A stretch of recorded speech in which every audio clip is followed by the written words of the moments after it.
นะครับพบรักที่แม่กลองนะครับปิดกลองกระล่ำในช่วงนี้ครับ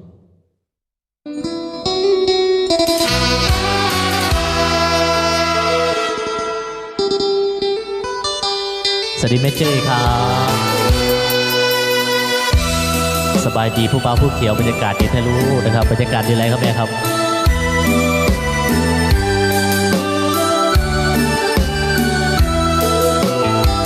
ใจประสงค์สร้างขุนพายางมาพ่อเนื้อคู่น้องนั่งทานปลาทู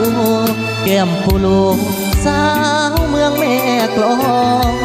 ไอ้บ่าวอีสานมาเจอน้องคานเบายามทามทอง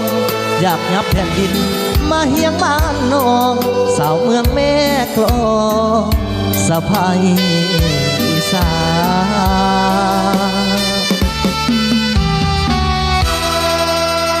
ลายเที่ยวมาก็จนหองจอดบนเถิงเบื้องบ้านเพิ่นมาพ่อสาวแก้มเพิ่นเอิ้นใจสะเทินพ่อนางว่าจะเจ้าแห่งงามบุญพลาพาลำนำทางเที่ยวโดยบังเอิญเจ้าผู้หงร้อยเวิงเบาพี่ชาสิตายย้อน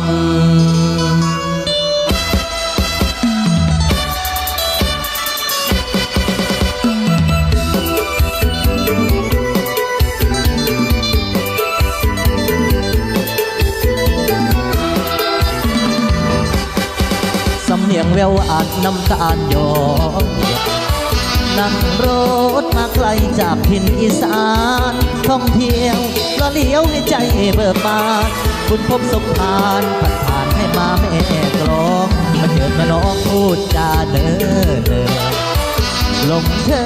จะหยุดสมุทรสงครามใส่น้ำแม่กลองเกี่ยวใจให้ลงแดนงามผิดเมืองสายน้ำสามเวลาพาลานำใจ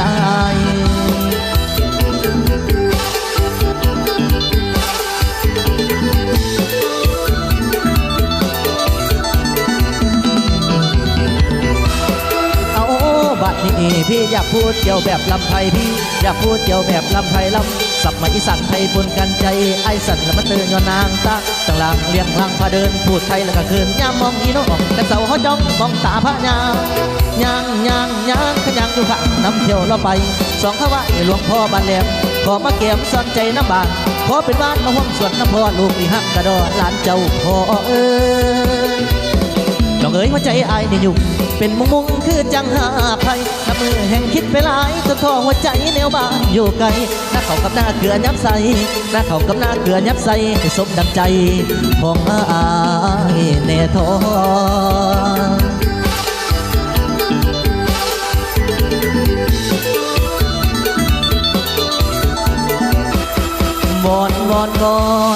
วอนรับน้องกับพี่ลูกขอพึ่งบารมีองค์ปู่ท้าวเวสสุวรรณวัดจุฬามณียามลูกหนีจากกันขอให้อุปสรรคจากกันรับผูกพันกับสาวแม่กลองลมห่วงกระพัดมาตามต่อใจมองย้ำอายสิอวยสาวคนสวยไพศาลมานายเป็นไม้สอนแต่อีนางถึงเส้นทางจะไกลกันแสนเงินบอกไกลเกินทางมีใจไม่มันกับอีสานอายสิขึ้นมาใหม่ผู้คักหัวใจไว้น้ำนองสาวแม่กลองน้องคนกูมาดนสิโงมาหาน้องมาหาน้อง